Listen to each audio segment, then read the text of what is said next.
with them in a moment, but the way that it's structured currently, for dispensaries, dispensary with 0 to 300 patients on August 1st will have to file an application fee of $7,500. A dispensary with 301 to 500 patients will have to pay $12,500, and if you have 501 or more patients, it's $18,000. Now, what I haven't told you about a cash fund, and it's a very critical component here, is that all the money that goes into that fund is earmarked for the sole and exclusive use and benefit of this industry and no other. So no other state entity out there can draw money from your fund to pay their expenses. If I draw too much or collect too much money on the front end and I build the house is stable, and I don't need nearly as much next year to maintain it, your fees will go down next year significantly. By way of example, if I need to collect $1 million to run the regulatory enforcement division, and I collect $250,000, next year the need would be $750,000. So you would all see the benefit of the $250,000 reduction in your license fees right off the top. And here's the problem with the cash fee. Here's why fees are as high as they are, at least the application fee. As I said, I can't use any general fund appropriation, but until I know what my total licensed population is going to be, I really can't tell you what a license fee is.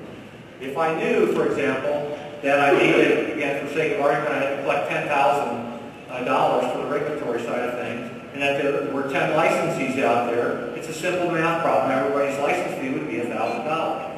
But until I know exactly how many people are going to be in this business, I really can't set fees, and nobody in this room could do it either. It's impossible. I administer 6 cash funds on behalf of various entities within the state of Colorado, and I think anybody associated with those programs, anybody that has anything to do with them, will tell you I'm a very fiscally responsible bureaucrat for what it is. So anyway, let's move on to some of the deadlines at this point. And you've got some deadlines coming up. They're all in 1284. Probably the most eminent is the July 1st, 2010 deadline.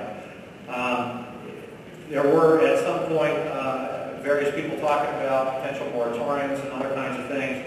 And initially, the bill was set up under 43.3103, that's the section, to provide for a moratorium. And at the 11th hour, that section was amended. And it was amended by local government because local government didn't want to be painted into a corner to be forced to issue a license on July 1st. But they would accept an application on file. So your critical timeline first is July 1st. You must either have an application for a license on file with a local venue for a center, and or be in business and approved by the local government, paying taxes, have a storefront, those kind of things, by July 1st. That's your first deadline, okay? Keep in mind that the next deadline is August 1st, and that's when you'll file an application with the state. Now, there are no applications currently available for the state fees, and there's a reason for that. If I give the applications tonight as creative and as fast as everybody wants to get licensed, you're going to file them before July 1st, and if you do, you're throwing your money away. The money doesn't go into an account that isn't created because the Medical Marijuana Enforcement Division by law isn't a division until July 1st. There's no accounting set up, there's no nothing, so your money would be going into the general fund, and this industry would not see the benefit of 1 penny, okay? We're not putting license fees out until July 1st. On July 1st, you'll see applications along with the fees. You'll have 30 days to fill them out and get it back to us.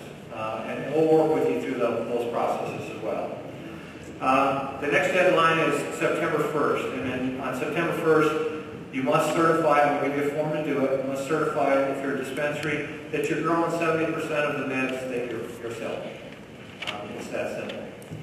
The next deadline is one of the more critical deadlines, and it's July 1st of 2011. Ladies and gentlemen, that's when the lion's share of this act goes into effect. Okay, so you're not subject to the hours of operations and all the other regulatory things that still need to be fleshed out, still need to be communicated to you so you understand what they are, and we can work together to make sure that everybody understands what they are. We have a year to do that. Okay? A critical timeline. I know I'm running out of time here real quick, but another critical piece of this is the regulations. And there's 2 forms of regulations. There's an emergency regulation and just a standard reg. An emergency regulation, in my mind, as I said at the last meeting, really breeds distrust on the government side. It's kind of me saying, here it is, this is an emergency thing. I need to pass it right now, it's good for 90 days, but you're sort of obligated to be bound by it. I prefer to communicate with a work group, and I've spent ad nauseum hours out meeting with everybody late at night, and I appreciate the information that I'm getting from everybody. You've been very judicious in your time. You've done a lot to educate me. I very much appreciate it, but I'm looking for stakeholders to help represent the various tenets that need to be at the table of this work group for rulemaking. I think it's critical that we have patience, that we have patient advocates, that we have center owners, that we have road owners, that we have diffused products manufacturer owners. I think it's critical that we have the legal profession. I think we need to have local and state government. The feds are welcome to participate if they want. I'm indifferent to that. Local state health department, I think, will play a key role in this. You are all stakeholders in this process, okay?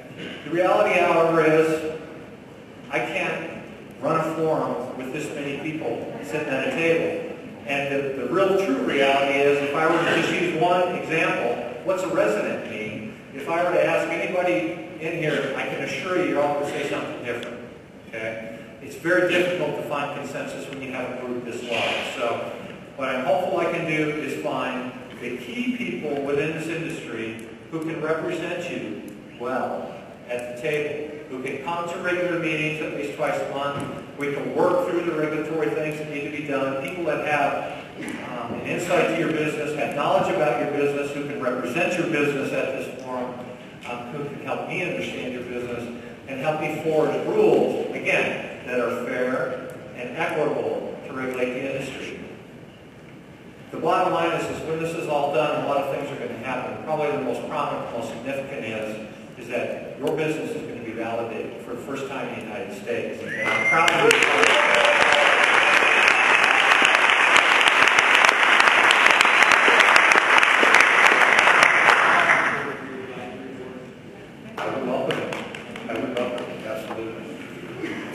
There's a number of things. There's some 22 in the bill that need to be worked on, and I'll give you an example of a very obvious, blatant one. And this is public policy. This is kind of how it works. If you look at the infused products manufacturer statute, it says a medical marijuana infused products licensee that has an off-premise cultivation license shall not sell any of the medical marijuana that it cultivates. What are we doing here? What was really intended there is that you can't sell, like a dispensary, the 70-30, 30% of it to another dispensary. It was intended that 100% of the product had to be used in the edibles manufacturing. If you weren't part of that process, you don't know it. So how can I expect you to follow if I don't communicate it to you? Just a good example of what we need to do. And unfortunately, there's a number of those things in this legislation. As I said, it's not a perfect piece of legislation. It needs a lot of work. It needs a lot of work, and here's the last commitment that I'm going to give to you, and that is I promise to work with this work group, again, to create the fair rules to regulate the industry. But if through those processes we find things that are truly an inequity in this legislation, I will march with you side by side, hand in hand, into the legislature in January.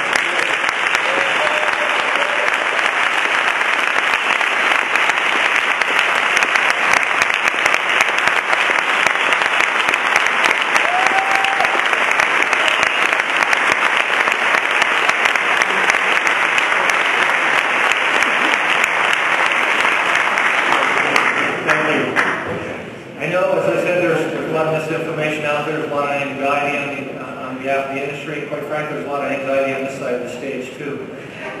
Just the nature of the beast. But I'm very sincere when I say I feel very honored to work with this industry to set up the regulatory foundation and move things forward. We really have an opportunity to do really good things for Colorado, for the United States as a whole. Thank you for your time.